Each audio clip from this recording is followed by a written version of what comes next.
नमस्कार, स्वागत है आप सबका हमारे खास कार्यक्रम देश देशांतर में। मैं हूं कवीन सचान। सुप्रीम कोर्ट ने SC/ST एक्ट में अपने ही फैसले को आज संशोधित कर दिया है। अब SC/ST के में FIR से पहले जो जांच का प्रावधान था उसे खत्म कर दिया गया है और FIR अब सीधे लागू होगी। सुप्रीम कोर्ट ने यह फैसला केंद्र सरकार की पुनर्विचार याचिका पर सुनाया है और अब SC/ST एक्ट के तहत सरकारी कर्मचारी और सामान्य नागरिक को गिरफ्तार करने से पहले अनुमति या फिर जांच की जरूरत नहीं होगी। इससे पहले शिकायत दर्ज करने के बाद जांच करने के बाद ही FIR दर्ज करने के कोर्ट ने आदेश दिए थे और कुछ गाइडलाइंस का हवाला दिया था। कोर्ट ने आज साफ किया कि अब FIR से पहले जांच जरूरी नहीं है। Justice Arun Mishra, justice MR Shah और जस्टिस BR गवई की पीठ ने यह फैसला सुनाया। समझेंगे इस फैसले को, इससे पहले सुप्रीम कोर्ट ने क्या कहा था, उसमें क्या बदलाव है, इस बीच में इस पूरे एक्ट को लेकर सरकार से लेकर कोर्ट तक क्या कुछ हुआ है और उसका असर क्या होगा। हमारे साथ तीन खास मेहमान हैं। सत्यप्रकाश हैं, विधि संपादक द ट्रिब्यून से। सत्यप्रकाश, स्वागत है आपका। हमारे साथ डॉक्टर न्यायमूर्ति सतीश चंद जी हैं, पूर्व न्यायाधीश, इलाहाबाद उच्च न्यायालय। सर, स्वागत है। और साथ ही हमारे साथ हैं जगदीश सोलंकी, जो कि एडवोकेट हैं। जगदीश, आपका भी स्वागत है। शुरुआत में करना चाहूँगा सत्य आपसे, क्योंकि सुप्रीम कोर्ट ने जो फैसला आज दिया है ये संशोधित, मैं कहूँ, अपने फैसले को संशोधित किया है। क्या इसे कहा जाए और क्या वो पहलू है जिसे पहले वाले फैसले से 2018 में, जब मैं कहूँ, उससे बदला है इस बार? देखिए, मुख्य बदलाव ये है कि पिछले फैसले में सुप्रीम कोर्ट ने ये कहा था कि अगर किसी सरकारी कर्मचारी के खिलाफ कोई मामला आता है SC/ST एक्ट के तहत, तो उसके जो सीनियर ऑफिसर्स हैं उनकी राय लेकर उसके बाद ही उनके खिलाफ मामला आगे बढ़ेगा। और किसी और इंडिविजुअल के खिलाफ, प्राइवेट इंडिविजुअल के खिलाफ था, तो उसमें था कि SSP को ये चीज़ करनी थी और DSP उसमें इंक्वायरी करके बताएगा, उसके बाद उनकी अरेस्ट हो सकती है। तो अरेस्ट को लेके जो प्रावधान था उस पर एक तरह के कहें कि जो CRPC में और जो एक्ट के तहत जो व्यवस्था थी उससे इतर सुप्रीम कोर्ट ने व्यवस्था कर दी थी। 2 जजेस की खंडपीठ थी। 20 मार्च 2018 का फैसला था। अभी जो 5 डायरेक्शन थे पिछले फैसले में, उसमें से 3 को उन्होंने कहा है कि ये हम रिकॉल कर रहे हैं। उन 3 में एंटिसिपेटरी बेल वाली बात नहीं है। एंटिसिपेटरी बेल के बारे में कोर्ट ने ये कहा है कि एंटिसिपेटरी बेल का प्रावधान इस एक्ट में नहीं है, लेकिन डिजर्विंग केसेस में अगर जजेस चाहें तो वो दे सकते हैं। ये पिछले फैसले में था। अभी सुप्रीम कोर्ट ने उसको रिकॉल नहीं किया है। इसका मतलब है कि वो चीज़ अभी भी है। केस टू केस वो वेरी कर सकती है, उसका फैसला और जो जज करेंगे। लेट डाउन जुडिशियल प्रिंसिपल्स है उसके आधार पे सेक्शन कोर्ट ने चर्चा में ये कहा कि सेक्शन 482 में आप रिवीजन पिटीशन जब डालते हैं हाई कोर्ट्स में, क्रिमिनल रिवीजन पिटीशन, उसके तहत हाई कोर्ट ये डिसीजन ले सकता है। लेकिन ये 482 में कहा है और किसी प्रावधान के तहत नहीं कहा है उसमें। एक और चीज़ है कि जिस केस में ये फैसला आया था, जिस मामले में, वो महाराष्ट्र से आया था। उसमें एक सरकारी कर्मचारी का मामला था। उसको जो रिलीफ मिला हुआ था उस केस में, वो भी यथावत है। अब उस कर्मचारी के खिलाफ मामला नहीं चलेगा। तो उस कर्मचारी के खिलाफ मामला नहीं चलेगा, ये वैसे ही रह गया है। उसको सुप्रीम कोर्ट ने अंडू नहीं किया है, चेंज नहीं किया है। और जो एंटिसिपेटरी बेल को लेके जो 2 जजेस की खंडपीठ ने पिछले साल मार्च में जो कुछ कहा था उसको नहीं बदला है। जो बदलाव है वो अरेस्ट को लेके, प्री अरेस्ट एक प्रोसीजर बना दिया था कि ये चीज़ें होंगी सरकारी कर्मचारी में के मामले में। उसके जो सीनियर अधिकारी हैं उनके कहने पे या उनसे पूछने के बाद ही होगा। और बाकी प्राइवेट इंडिविजुअल्स में एक इंक्वायरी होनी थी पुलिस की तरफ से, उसके बाद होना था। ये दोनों चीज़ें ख़त्म हो गई है। तीसरी चीज़ जो सुप्रीम कोर्ट ने ख़त्म कर दी है वो ये था कि पिछले आदेश में कहा गया था कि अगर इन आदेशों में से किसी भी बिंदु का उल्लंघन होता है तो उसको कंटेम्प्ट ऑफ कोर्ट माना जाएगा। सुप्रीम कोर्ट ने कहा कि चूंकि हम इसमें परिवर्तन कर रहे हैं, इसलिए ये तीसरा जो बिंदु है पिछले आदेश का, इसको भी निरस्त किया जाता है। उसको एक तरह से वापस कर लिया है, रिकॉल कर लिया है सुप्रीम कोर्ट। तो ये जो कहें कि 3 बिंदु जिसको सुप्रीम कोर्ट ने एक तरह से जो फैसले का, पुराने फैसले का है, जिसको उन्होंने रिकॉल कर लिया है। अभी जो स्थिति है उसमें अगर किसी के खिलाफ मामला चलता है तो उसका अरेस्ट हो सकता है और उसके खिलाफ उसकी गिरफ्तारी भी हो सकती है। लेकिन साथ में ये भी है कि उसको एंटिसिपेटरी बेल भी मिल सकता विकल्प है ये इसके बावजूद मैं कह रहा हूँ, क्योंकि उसमें एंटिसिपेटरी बेल का प्रावधान SC/ST एक्ट में नहीं है। लेकिन कोर्ट ये कह रहा है कि डिजर्विंग केसेस में जुडिशियल एप्लीकेशन माइंड के साथ ये चीज़ें हो सकती हैं। पहले उन्होंने कुछ पुराने केसेस का हवाला दिया है कि इन केस में इस तरह से कहा हुआ है, तो उस प्रिंसिपल को कोर्ट ने एक्सेप्ट किया है। जस्टिस चंद्रा, किस तरीके से देखते हैं आज के इस फैसले को, और जो बदलाव है उसके पीछे मैं कहूँ कि तर्क या उसके पीछे जो रीज़न है वो क्या कुछ नज़र आते हैं? इसके पीछे सत्या जी ने आज का जजमेंट तो एनालिसिस किया है, इसके पीछे रीजन क्या है, इसका जेनेसिस क्या है। अगर आप देखेंगे तो ये आर्टिकल 17 से स्टार्ट होता है कॉन्स्टिट्यूशन के, जहाँ की उन्होंने अनटचेबिलिटी को लिया था। उसके बाद आर्टिकल 46 जो directive principles of state policy हैं, उसके अंदर उन्होंने कहा कि state can make a law for the weaker sections to protection, for their protection they can make law. इसके बाद जो था उन्होंने जो है अनटचेबिलिटी एक्ट 1955 बनाया, और जो उसके बाद untouchability act 55, protection of civil rights act जिसको हम पीसीआर बोलते हैं 1976, ये 2 एक्ट बने। लेकिन ये देखा गया कि ये ज़्यादा इफेक्टिव नहीं है, तो उसके बाद जो है उन्होंने जो है CST prevention of atrocities act 1989 बनाया, जो कि आज हमारे यहाँ चल रहा है, जो एग्जिस्टेंस में है। और इसके अंदर जो उन्होंने प्रोविजन दिया सेक्शन 18 के अंदर, वो था इमीडिएट अरेस्ट, कि जहाँ भी कंप्लेंट आएगी उसका इमीडिएट अरेस्ट होगा। वो मैंडेटरी बन गया था एक तरह से देखा जाए। इसका मिसयूज हो रहा था, सुप्रीम कोर्ट में मैटर गया, सुप्रीम कोर्ट ने उसमें गाइडलाइंस दी, और जो 5 गाइडलाइंस बताई, वो 5 गाइडलाइंस उन्होंने दी कि भाई ये इसका मिसयूज ना हो, इसलिए इसके ये गाइडलाइंस फॉलो की जाएं, और टू कर्व द मिसयूज उन्होंने उसका विवेचन किया और उसके बाद जजमेंट दिया। वो जजमेंट आया 20 मार्च जो है 2018 20 मार्च 2018 को वो आया था, और उसमें सेफ गार्ड्स उन्होंने दिए थे। उसके बाद जब वो जजमेंट आया तो पॉलिटिकल रीजन है, क्योंकि SC/ST की जो पॉपुलेशन मोर देन 25% है वोटिंग के लिए, तो उसके बाद जो है प्रोटेस्ट हुआ, भारत बंद हुआ, और जो पासवान थे, अटवाल जी थे, सब ये पॉलिटिकल लीडर्स के आपको याद ही होगा कि उन्होंने अनरेस्ट क्रिएट किया, और उसके बाद जो था गवर्नमेंट ने डिसाइड किया कि इसके लिए एक रिव्यू डाला जाए, और साथ साथ जो था उन्होंने एक कैबिनेट से रेजोल्यूशन पास किया जिसके अंदर उन्होंने ऑर्डिनेंस निकालने की बात की थी। तो दिस वन 1 अगस्त 2018 को उन्होंने ये किया, और उसके बाद ये रिव्यू पिटीशन अब आपके सामने आया है, जिस पर आज सुप्रीम कोर्ट ने जजमेंट दिया है। और इसमें जजमेंट के अंदर जो उन्होंने बताया कि जो एंटिसिपेटरी बेल है वो तो एक जनरल लॉ है, वो इसके अंदर है ही नहीं, तो जनरल लॉ है 482 के अंदर जो हम ले सकते हैं, डिस्ट्रिक्ट जज भी ले सकता है उसके अंदर, तो वो उसके अंदर एंटिसिपेटरी बेल होगी। अच्छा, उसके अंदर जो मेन प्रोविजन दिया था वो ये था कि उसका अरेस्ट करने से पहले उसका इंक्वायरी होगी, अरेस्ट करने से पहले उसकी इंक्वायरी होगी, वो अबॉलिश हो गया है। अब उसके एक तरह से देखा जाए कि या तो एंटिसिपेटरी बेल लो या आपको जो है मैंडेटरी अरेस्ट होगा, अरेस्ट होना पड़े, 2 ही चीज़ इसके अंदर अब रह गई हैं। तो ये थोड़ा सा प्रोविजन आज चेंज हुआ है।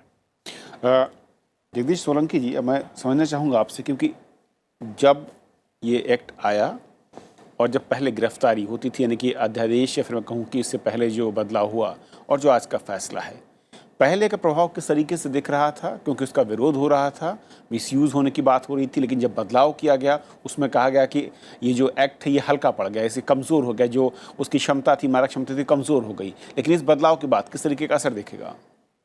मैं इसको उस नज़र से देखता हूँ कि इस आज के रिव्यू पिटिशन जो अलाउ हुई है, इसके बाद मुझे लगता है कि SC/ST के लिए जो कानून है, और इस कानून के बाद SC/ST कम्युनिटी जनरल कम्युनिटी के बराबर आई है।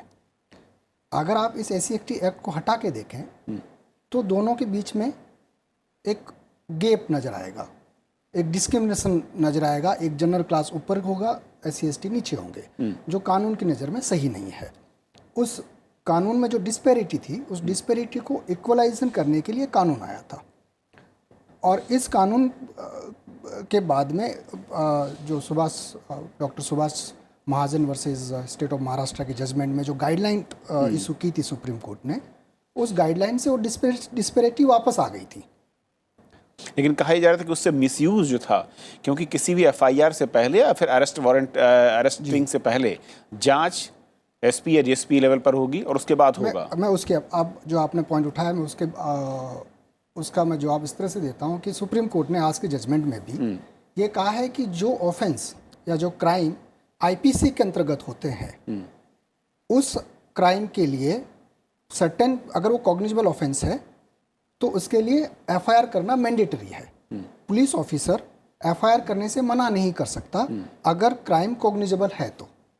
सेम वे में अगर वो गाइडलाइन फॉलो की जाती है और सारे ऑफेंस जो SC/ST एक्ट में वो कॉग्निजेबल ऑफेंस हैं, लेकिन उसमें FIR नहीं होगी। IPC में FIR होगी, SC/ST एक्ट में नहीं होगी अगर आप गाइडलाइन फॉलो करते हैं। तो ये देश में जो नागरिक हैं उन दो नागरिकों के बीच में डिस्क्रिमिनेशन पैदा हो गया। मैं इस पर एक छोटा सा रिएक्शन चाहूँगा जस्टिस चंद्रा साहब।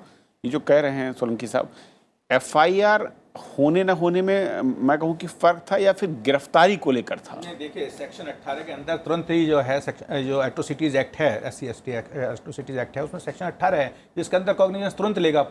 जो IO है वो तुरंत कॉग्निजेंस लेगा। नहीं, इसमें मैं थोड़ा डिस्प्यूट कर रहा हूँ जस्टिस से। सेक्शन 18 जो है वो एंटीसिपेटरी बेल के प्रोविजन को डिस्कार्ड करता है कि SC/ST एक्ट में जो ऑफेंस है उसमें एंटीसिपेटरी बेल नहीं मिलेगी। लेकिन सुप्रीम कोर्ट ने ये कहा है कि आप state of MP versus Balotia judgment देखें या करतार सिंह का जजमेंट देखें जो कॉन्स्टिट्यूशन बेंच जजमेंट है, उसमें सुप्रीम कोर्ट ने बहुत क्लियर किया है कि प्राया फेसाई पहली प्रथम दृष्टिया अगर ऐसा लगता है कि ऑफेंस नहीं बनता है तो एंटीसिपेटरी बेल ग्रांट की जा सकती है, भले ही सेक्शन 18 उसको डिबार करता है। तो ये पोजीशन क्लियर की है सुप्रीम कोर्ट ने, और आज के जजमेंट में भी उन्होंने यही चीज़ वापस दोहराई है कि एंटीसिपेटरी बेल मिलेगी अगर प्राया फेसाई केस नहीं बनता है। तो अगर बदलाव के पीछे बेस यही है? बदलाव के पीछे बेस जो मैंने आपको पहले कहा था कि डिस्पेरिटी जो हो गई थी, वो डिस्पेरिटी को आज वापस इक्वलाइजेशन किया है। ओके। अगर आप दूसरे एंगल से देखें कि एक SC/ST का आदमी FIR कराने जाएगा तो उसके केस में पहले इंक्वायरी होगी अगर गाइडलाइन आप फॉलो करते हैं तो। वही सेम ऑफेंस में सपोज कि दो लोगों के बीच में मामला झगड़ने का मामला हुआ, या आप ऐसे कीजिए कि रेप का मामला हुआ, महिला के खिलाफ रेप है, SC/ST की महिला के खिलाफ रेप होता है, वो पुलिस स्टेशन जाती है तो उसकी FIR रजिस्टर्ड नहीं होगी अगर आप गाइडलाइन फॉलो करते हैं। उसके लिए पहले इंक्वायरी होगी, परमिशन लेनी होगी SSP से। वही अगर जनरल क्लास की महिला के खिलाफ रेप होता है, उसके साथ रेप होता है और वो FIR कराने जाएगी तो उसकी FIR मैंडेटरी होगी, क्योंकि आपके सुप्रीम कोर्ट के कानून के सुप्रीम कोर्ट के जजमेंट के हिसाब से कॉग्निजेबल ऑफेंस में FIR करना मैंडेटरी है। आप करेंगे वो गाइडलाइंस, वो जो समानता का अधिकार था FIR को लेकर उसको रोकता था। सत्य क्या हो कि यही वजह है, या फिर जो गाइडलाइंस बनाने का काम कोर्ट की ओर से किया गया उसे कहीं और से बनना चाहिए था, वो वजह है? ये भी मैं आता हूँ बस। दो चीज़ें हैं। एक तो सुप्रीम कोर्ट ने ये कहा, जैसा सोलंकी साहब कह रहे थे, उसमें ये है कि जो क्रिमिनल प्रोसीजर कोड है उसमें कॉग्निजेबल ऑफेंसेस में पुलिस चाहे तो किसी को अरेस्ट कर सकती है। तो अभी ये हो रहा था कि इस गाइडलाइंस के आने के बाद कि पुलिस चाह के भी अरेस्ट नहीं कर पाती सीधे तौर पे, क्योंकि सुप्रीम कोर्ट ने गाइडलाइन दे दिया कि पहले आपको ये चीज़ें करनी है, उसके बाद ही अरेस्ट हो सकता है। तो सोलंकी साहब जो चीज़ ये कहना चाह रहे थे वो ये कह रहे हैं कि नॉन SC/ST एक्ट केसेस में जिसका उपयोग कोई भी कर सकता है, उसमें तो अगर कोई कॉग्निजेबल ऑफेंस है तो कोई व्यक्ति अरेस्ट हो जाता है। लेकिन SC/ST एक्ट में जहाँ के समाज का एक तबका जिसको हम कहते हैं कि वो पिछड़ा है या दलित है या जिसको सताया गया है शताब्दियों से, वो अगर कोई केस दर्ज कर रहा है तो उसके केस में सीधे तौर पे अरेस्ट नहीं हो रहा है। तो इसको जो कहना चाह रहे हैं कि ये डिस्क्रिमिनेशन है। कोर्ट ने इसको apart from this angle court ने एक और चीज़ कहा है कि इस तरह की चीज़ें जो तब्दीलियाँ लाई जा रही हैं, कोर्ट ने एक तो ये कहा कि ललिता कुमारी के केस में कॉन्स्टिट्यूशन बेंच का फैसला है जिसमें कि immediate registration of FIR is a must, और अगर FIR रजिस्टर्ड कर रहे हैं क्रिमिनल कोई ऐसे केस में जो कि कॉग्निजेबल ऑफेंस है तो पुलिस को ये पावर है अंडर CRPC, वो चाहे तो किसी को अरेस्ट करे, तो वो पावर आप एक तरह से कर्टेल कर रहे हैं जो पिछले साल का फैसला है उसमें। तो सुप्रीम कोर्ट ने ये कहा है ये अगर कोई तब्दीली होनी है तो ये तब्दीली लेजिस्लेचर से आएगी, पार्लियामेंट अगर कोई अमेंडमेंट करे तब हो सकता है। तो इसलिए ये अदालत को नहीं करना चाहिए था, और आर्टिकल 142 में आप अपने पावर्स का कहाँ तक यूज कर सकते हैं, और कोर्ट का कहना था, ये 3 जजेस के बेंच का जो फैसला, उनका कहना था कि ये शायद वो एक्सीड कर रही है सुप्रीम कोर्ट, उसको ये नहीं करना चाहिए था पिछले बेंच को। लेकिन जो लार्जर इशूज सुप्रीम कोर्ट ने 3 जजेस की खंडपीठ ने आज उठाए, उसमें 2-3 चीज़ें हैं। एक तो ये कि जो आज़ादी के इतने साल बाद और संविधान लागू होने के 7 दशक बाद भी शेड्यूल कास्ट और शेड्यूल ट्राइब्स के खिलाफ डिस्क्रिमिनेशन हो रहा है, ये एक सामाजिक सच्चाई है। दूसरा ये कि इससे लड़ने के लिए जो एक टूल बनाया गया था, जैसा कि जैसा आपने कहा कि 50 के दशक में कानून आया, 70 के दशक में कानून आया, फिर 80 के दशक के अंत में ये कानून आया इसमें 2016 में अमेंडमेंट्स भी किए गए हैं ताकि इसको और ज़्यादा धारदार बनाया जा सके। इसके बावजूद इस तबके के साथ भेदभाव हो रहा है, जो कि खेद की बात है। सुप्रीम कोर्ट का कहना है कि इसको ठीक किए जाने की ज़रूरत है और इसलिए इस जो डाइल्यूशन था वो गलत था। अभी 3 जजेस की खंडपीठ में जो केंद्र सरकार ने पिछले साल कानून बना के इसको बदला था सुप्रीम कोर्ट के फैसले के बाद, वो कानून अब इसके बाद सुनवाई सुप्रीम कोर्ट करेगी कि वो, चूँकि उस कानून को भी चुनौती दी गई, मेरे ख्याल से अब उसकी ज़रूरत नहीं पड़ेगी। वो एक तरह से कहें कि इन्फ्रक्चुअस हो गया, चूँकि पुराने प्रावधान वापस आ गए हैं। लेकिन 2-3 चीज़ें सुप्रीम कोर्ट ने कही है इसके साथ। वो ये कहा है कि एक कास्टलेस सोसाइटी, जाति रहित समाज की जो परिकल्पना थी और जिसको हमारे संविधान निर्माता पाना चाह रहे थे, अचीव करना चाह रहे थे, वो अभी भी एक गोल है। और आदर्श स्थिति ये होगी कि इन सब कानूनों के बाद और एक ऐसा समाज बने जिसमें जाति की कोई अहमियत नहीं हो और एक व्यक्ति और दूसरे व्यक्ति बराबर हो और जो एक गरिमापूर्ण ढंग से हर व्यक्ति समाज में रह सके, ये उन्होंने कहा है। लेकिन जब तक ये स्थिति हासिल नहीं हो जाती है तब तक इस तरह के कानूनों की ज़रूरत पड़ेगी। अदालत ने और भी बहुत सारी चीज़ें कही हैं, जिसमें कि जो मैनहोल डेथ्स होते हैं, जो कि सफाई कर्मचारी कई बार कोई सफाई करने के दरमियान कोई इस तरह के गैस के कारण मर जाते हैं, उनको जो इक्विपमेंट चाहिए वो उपलब्ध नहीं कराया जा रहा है। पहले भी कोर्ट ने पिछले हफ्ते भी कहा था इसके बारे में और फिर दोबारा इस जजमेंट में भी उसके बारे में डिटेल में चर्चा की है। तो ये जो चीज़ें हैं, जो लार्जर इशू जो समाज के सामने है वो ये है कि 70 साल संविधान लागू होने के 70 साल बाद भी भेदभाव चल रहा है। उसको ख़त्म करने के लिए ये जो टूल हमने अपनाया है, लीगल टूल, इसकी एक लिमिटेड अहमियत है। अहमियत मतलब एक लिमिटेड सीमा तक ये काम कर सकता है।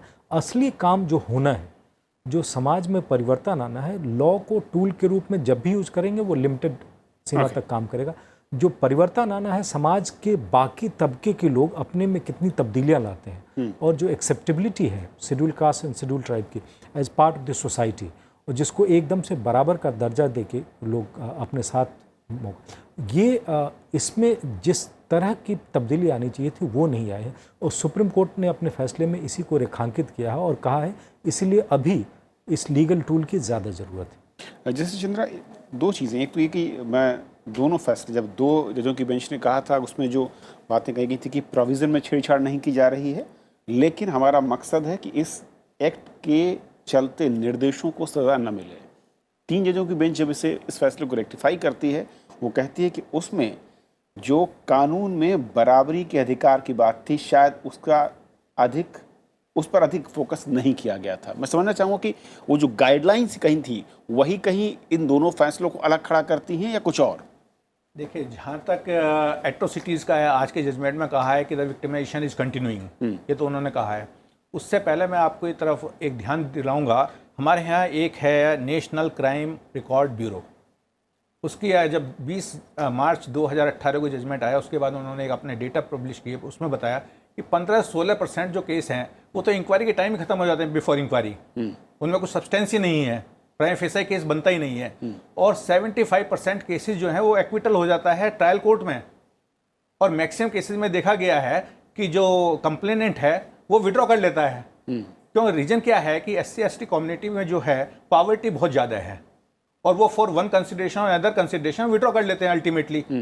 लेकिन आज की स्थिति ये हो गई है, आज के जजमेंट के बाद जो है, या तो वो जेल जाए जिसके खिलाफ कंप्लेंट है, या एंटिसिपेटरी बेल पाए। 2 ही चीज़ें हैं। एंटिसिपेटरी बेल के लिए वही कोर्ट देखता है, वो तो केस टू केस डिफरेंट करता है कि भाई उसको बेल मिलेगी या नहीं मिलेगी, और उसके अंदर उसको देखना प्राइम फेसाई केस है नहीं है, एक्यूज भाग सकता है नहीं है, ग्रेविटी क्या है ऑफेंस की, वो सारा का सारा देखा जाता है उसके अंदर। तो 2 ही ऑप्शन बचते हैं।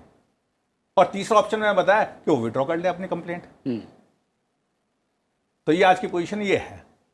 और जहाँ तक है इसका इक्वलिटी का सवाल है, ये जो इंस्ट्रूमेंट हैं, जो लॉ बनाया है, जो कानून बनाया है, वो सब सही है। सत्या जी ने सही कहा कि यहाँ तो जब तक कास्ट अबोलिशन एक्ट पास नहीं होगा ना, ये प्रॉब्लम हमेशा चलती रहेगी।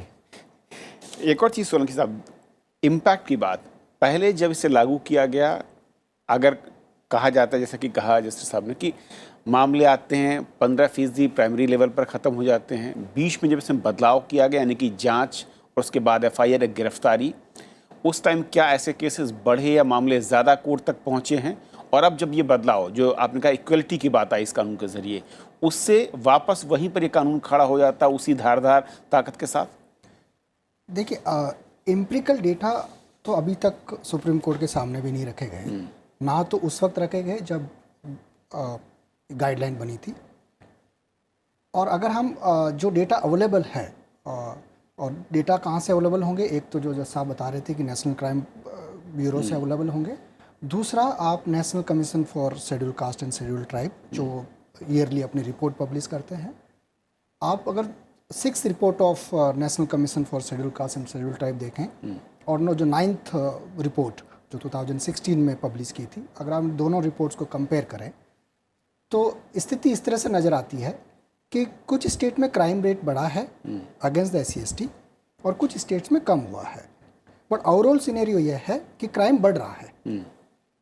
कन्विक्शन रेट कुछ स्टेट में बढ़ा है, कुछ स्टेट में ये IPC से भी ज़्यादा है।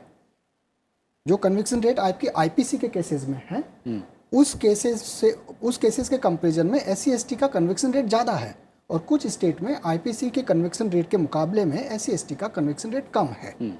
तो ये डिपेंड करता है कि आप इस एक्ट को किस तरह से इम्प्लीमेंट करते हैं। आप जैसे कह रहे हैं कि इसका इफेक्ट कैसे आएगा। ICST कमीशन बोलता है, और इवन 2-3 रिपोर्ट्स और भी है जिसमें ये काफ़ी साफ तरीके से ये उजागर हुआ है कि एक्ट का इम्प्लीमेंटेशन हुआ नहीं है। जब एक्ट का इम्प्लीमेंटेशन नहीं होगा, अब एक्ट का इम्प्लीमेंटेशन कैसे कि आपको 30 दिन के अंदर आपको पूरी इन्वेस्टिगेशन कंप्लीट करनी है। यहाँ पर तो FIR भी लॉन्च नहीं होती, इन्वेस्टिगेशन तो दूर की बात हो गई। आप नेशनल कमीशन की बात करें, नेशनल कमीशन फॉर SC/ST, उन्होंने अपनी रिपोर्ट में 9th रिपोर्ट में ये कहा है कि हमने अराउंड 600-700 केसेस का इन्वेस्टिगेशन किया, उनके ऊपर नज़र रखी, और अराउंड 67 केसेस में हम स्पॉट विजिट गए, और वहाँ पर जब स्पॉट विजिट जाने के बाद FIR हुई। तो स्थिति यह है कि जब तक नेशनल कमीशन इंटरवेन ना करे तब तक FIR ही नहीं होती है। आपको स्पेशल पब्लिक प्रोसिक्यूटर लगाने चाहिए, आपके स्पेशल पब्लिक प्रोसिक्यूटर है ही नहीं। SC/ST मुकदमों के लिए अलग से कोर्ट बनने चाहिए, लेकिन एक सवाल, सारे स्टेट में कोर्ट है ही नहीं। सुनील साहब, लेकिन एक और चीज़ है, बिल्कुल, अगर अपराध हो रहा है या किसी का शोषण हो रहा है, SC/ST एक्ट के तहत वो मामला आता है, FIR भी हो, सजा भी हो, लेकिन दूसरा एक और पहलू भी है कि उसका मिसयूज ना हो। इस दोनों के बीच में क्या इस वक्त के जो हालात है, सुप्रीम कोर्ट के आज के फैसले के बाद, वो बैलेंस, वो इक्विलिब्रियम दिखता है? जी, बैलेंस इस जजमेंट में भी बैलेंस किया है। मैं आपको पहले FIR पे आता हूँ एंड देन अरेस्ट पे आता हूँ कि FIR होनी चाहिए या नहीं होनी चाहिए। FIR चाहे वो IPC का केस हो, चाहे वो SC/ST का केस हो, दोनों ही केस कॉग्निजेबल है। एज पर ललिता कुमारी जजमेंट 5 जज बेंच, दोनों ही स्थितियों में FIR होगी, क्योंकि दोनों कॉग्निजेबल ऑफेंस है। दोनों ही केस, दोनों इक्वल फुटिंग पे हैं, SC/ST हो चाहे वो जनरल कोई भी हो। नाउ अरेस्ट की बात आती है। अरेस्ट जो एंटीसिपेटरी बेल का प्रोविजन IPC केस में भी लागू होता है, SC/ST केस में भी लागू होता है, इस जजमेंट के बाद भी।